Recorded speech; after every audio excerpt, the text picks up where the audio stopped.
भगवान विष्णु को समर्पित इस मंदिर को चेन्नकेशव नाम से जाना जाता है। चेन्नकेशव का अर्थ है सुंदर विष्णु। चेन्नकेशव मंदिर बेलूर होयसर वास्तुकला के बेहतरीन उदाहरणों में से एक है। अपनी लुभावनी नक्काशी और बेहतरीन मूर्तियों के लिए मंदिर को कला सागर कहा जाता है। सुंदरता इतनी अधिक है कि व्यक्ति इन निर्जीव पत्थर संरचनाओं के अंदर जीवन को महसूस कर सकता है। प्रत्येक मूर्ति सजीव प्रतीत होती है। राजा विष्णुवर्धन के जैन धर्म से वैष्णव धर्म में परिवर्तन के लिए इसे भगवान विष्णु के सम्मान में बनाया गया था। इस वास्तुकृति को पूरा करने में 103 साल लगे। कहा जाता है कि पत्थर पर इस आश्चर्य को पैदा करने में 1000 से अधिक कलाकार शामिल थे।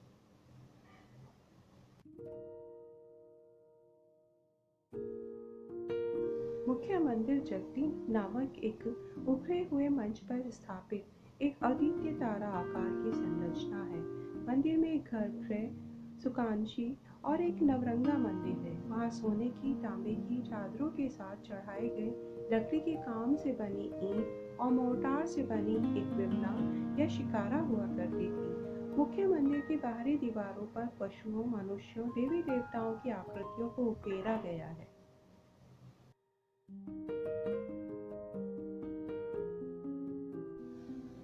विशाल मंदिर एक दीवारों की संरचना में संलग्न है। मंदिर में 2 प्रवेश द्वार हैं। पूर्व में एक विशाल 5 मंजिला गोपुरम है। गोपुरम का निचला हिस्सा कठोर पत्थर से बना है, जबकि ऊपरी हिस्सा ईंट और मोर्टार से बना है। यह देवी देवताओं की आकृतियों से सजाया गया है। गाय के सींगों के आकार में सबसे ऊपरी कोनों पर 2 संरचनाएं हैं। गोपुरम और दोनों सींगों के बीच में 5 स्वर्ण कलश हैं।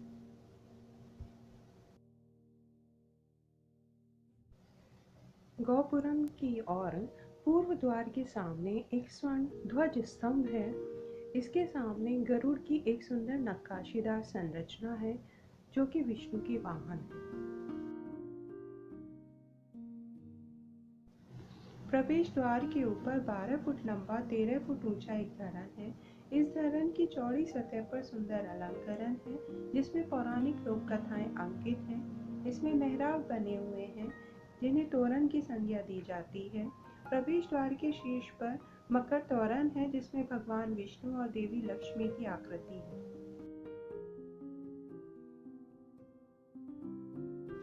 मकर तोरण पर ही 7 पशुओं के विभिन्न अंगों को मिलाकर एक काल्पनिक पशु आकृति का निर्माण किया गया है, जिसमें शुकर का शरीर, शेर के पैर, मगरमच्छ का मुंह, हाथी की सूंड, गाय के कान, बंदर की आंखें, मोर के पंखों को समाहित किया गया है। कुशल और अद्भुत शिल्प कौशल का एक उत्कृष्ट उदाहरण है। प्रवेश द्वार के शीर्ष पर भगवान विष्णु और देवी लक्ष्मी की आकृति है। द्वार के दोनों किनारों पर 2 द्वारपाल हैं, जय और विजय। बड़े पैमाने पर नक्काशी और सजावट की गई है, जो अद्भुत है।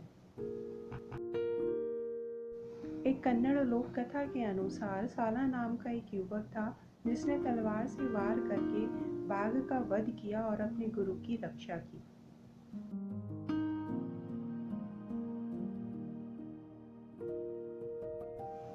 नवरंग मंडप की दीवार सामाजिक ताने बाने को दर्शाती है, जबकि गर्भगृह की दीवार पुराणों के आध्यात्मिक जीवन और कथाओं को चित्रित करती है।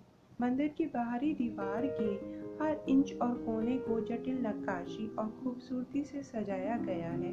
दीवार के निचले हिस्से में हाथियों, शेरों और छोटी मूर्तियों की नक्काशी की क्षैतिज पंक्तियां हैं, जो बड़े पैमाने पर खड़ी छवियों द्वारा सजावटी और चौराहे पर खड़ी हैं। इन छवियों को एक पत्थर से इंटरलॉकिंग करके बनाया गया है, जिसे दीवार के साथ बंद किया गया है। मंदिर की दीवार के चारों ओर छत के लटके हुए बाजों पर इसी तरह के पत्थर के इंटरलॉकिंग को देखा जा सकता है।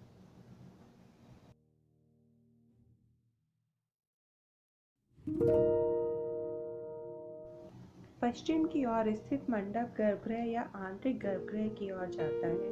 इसमें 4 भुजाधारी भगवान विष्णु की 6 फीट ऊंची मूर्ति है। ऊपर 2 हाथों में चक्र और शंख को पकड़े हुए हैं, जबकि निचले 2 हाथों में गदा और कमल को पकड़े हुए हैं। प्रभा मंडल में भगवान विष्णु के 10 अवतारों को चक्रीय नक्काशी में दिखाया गया है। मोहिनी स्तंभ भगवान विष्णु की एक बड़ी आकृति मोहिनी के रूप में 16 सुगंधित तारा के आकार के स्तंभ है। नरसिम्हा स्तंभ समृद्ध रूप से मिनट राहत और संरचना के साथ खुदी हुई है।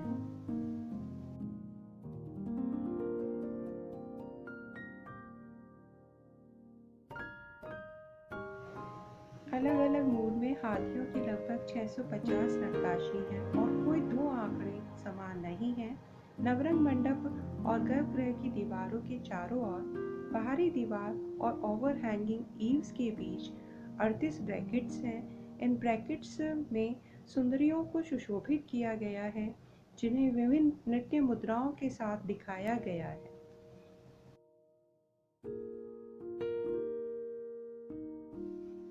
मूर्तियां पूर्ण विकसित हैं, जिनमें शिल्पी की निर्माण विधि, कल्पनाशीलता और तकनीकी दक्षता पूरी तरह उजागर हुई है। लगभग सभी मंदिरों को पूर्णतः मूर्तियों से ढक दिया है। अधिष्ठान से लेकर शिखर तक के संपूर्ण भागों पर अत्यधिक मूर्तियां उत्कीर्ण हैं। चित्ताकर्षक मोहिनी मूर्तियों को पारंपरिक शैली में दर्पण देखते, शुक्र क्रीड़ा करते, नृत्य के पश्चात तनिक विश्राम करते, वीणा के तारों को सुरमय करते, स्नान के बाद आभूषण पहनते, कदम के वृक्ष के नीचे केश सज्जा के लिए पुष्पों का संचय करते, मंजीरा बजाते, नृत्य करते हुए दिखाया गया है। इन मूर्तियों में तत्कालीन धार्मिक एवं सामाजिक जीवन पूरी तरह प्रकट हुआ है। मूर्तियों में हाथों में, उंगलियों में, विशेषतः नाखूनों के निर्माण में कलाकार ने दक्षता दिखाई है और हाथ और पैरों की उंगलियों में मुद्रिकाएं प्रदर्शित की गई हैं। कोहनी के ऊपर के भाग कुछ मांसल हैं, किंतु हाथों और पैरों के जोड़ों को स्वाभाविक रूप से नहीं दिखाया गया है और इसमें कुछ कड़ेपन का भाव दिखाई देता है।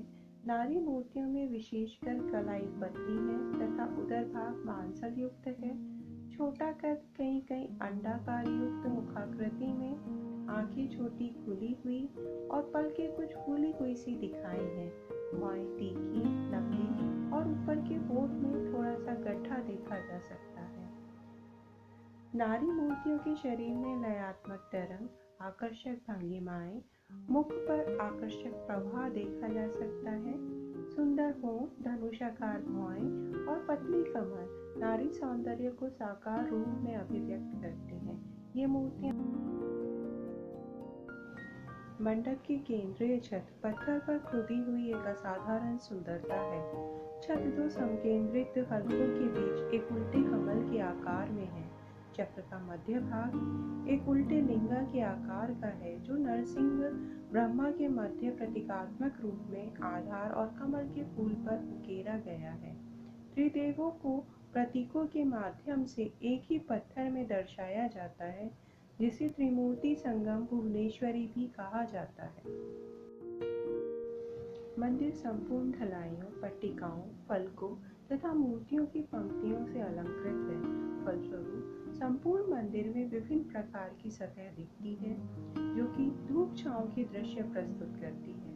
मंदिर के भीतरी भाग की योजना अति जटिल एवं संकीर्ण है। स्तंभों की संख्या बहुत कम दूरी पर रखी गई है तथा पार्श्व भाग के स्तंभों के 4 वर्गाकार समूह इस प्रकार व्यवस्थित हैं कि वे 4 कक्ष की भांति दिखाई देते हैं।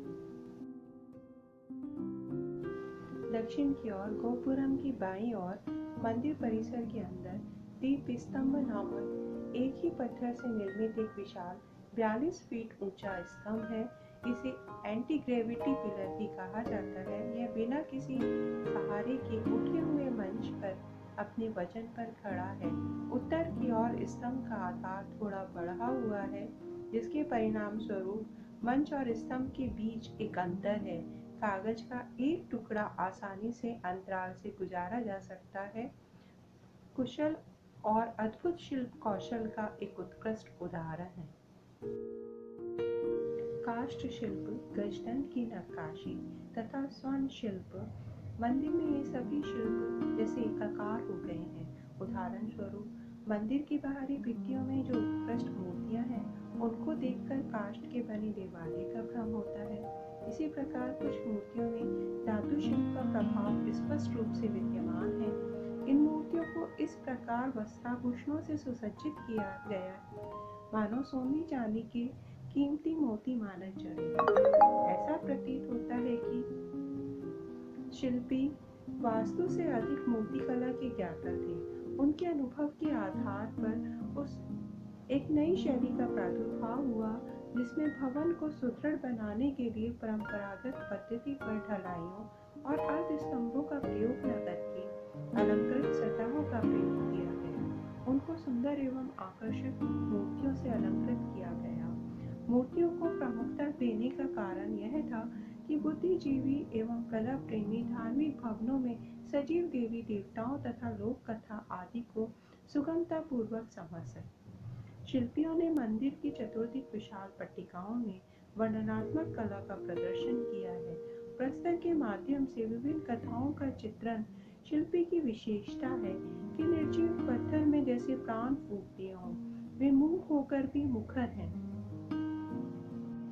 मंदिरों की अलंकृत मूर्तियों के नीचे उनके निर्माताओं के नाम अंकित हैं। साथ ही यह भी लिखा गया है कि देवलोक के कलाकार थे, जिनमें चित्त को प्रसन्न करने की क्षमता थी। निसंदेह देवलोक के कलाकार ही ऐसी रचना करने में सक्षम हो सकते हैं